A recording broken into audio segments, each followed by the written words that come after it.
Fáilte Rovisteach go Suantarí Íosa, where we're looking at the readings for tomorrow, the 30th of October, Saturday. And we're still dealing with the letter to the Romans. We're moving on now to an issue that was turmoil in St. Paul's life, and that was that his own people were beginning to reject the gospel of our Lord Jesus Christ. As we've seen in today's readings, he's heartbroken by this and would willingly give up his own salvation if he thought he could save them. Tomorrow's readings, he asks the question. Let me put a question. Is it possible that God has rejected his people? Now that's a very important question, because you can ask that about your children. Have they gone, if they've left the church or whatever, have they gone so far? Your neighbours, have they gone so far that there's no coming back? Is it possible that their behaviour has resulted in them now being rejected by God? And the answer is beautiful. As the chosen people, they're still loved by God. God never takes back his gifts or revokes his choice. So the door to salvation is always open. The Lord is always welcoming us back, inviting us to come, to be reconciled with him and to go in grace. And the psalm tomorrow picks up that theme too in the beautiful expression, the Lord will not abandon his people nor forsake those who are his own. And that's just beautiful, good news. And then the gospel tomorrow, Luke 14 verse 1 and then 7 to 11. For everyone who exalts himself will be humbled, and the man who humbles himself will be exalted. And humble yourself before God. Now, the character in Charles Dickens' Uriah Heep, who's an humble man, is a disgusting creature.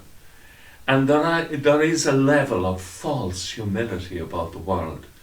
So who can we look to as a model of humility? Well, Paul exercises that when he writes in Philippians that Christ was humbler yet, even to accepting death on the cross, but God raised him on high. Our model of humility is Jesus. Our model of humility is Jesus, who stands up and proclaims to the world the love of God, the compassion of God, the hope of mercy, all of these things. He's not a shrinking, disgusting violet. He is alive with love, motivated by love, and humility is motivated by love.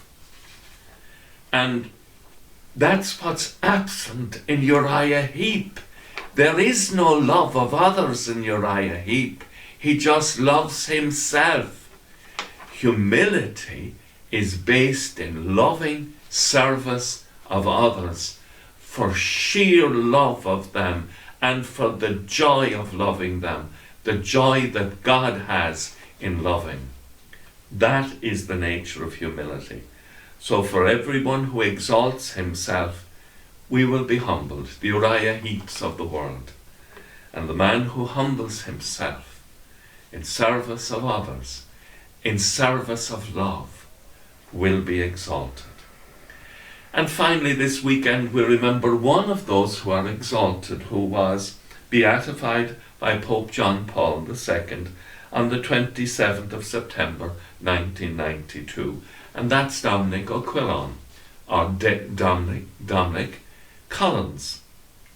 And he was martyred on the 31st of October 1602. He was a Jesuit, lay Jesuit brother, and he had come to Ireland with a Jesuit priest with some of the Spanish troops. And he stayed around when they had gone back, and eventually he was arrested, and the English decided to execute him as a way, or threatened him with execution as a way to force him to deny in public his Catholic faith. This is what they wanted more than his death.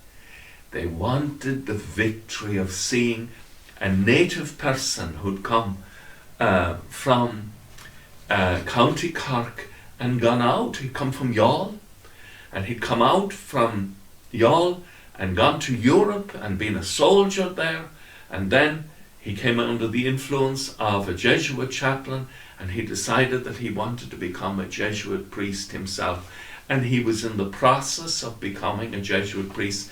And as you know, the Jesuits often take a long time before they're ordained. And so Dominic is back in Ireland, and the English have him as a prisoner, and they reckon they can take him down to Youghal and force him to renounce his faith.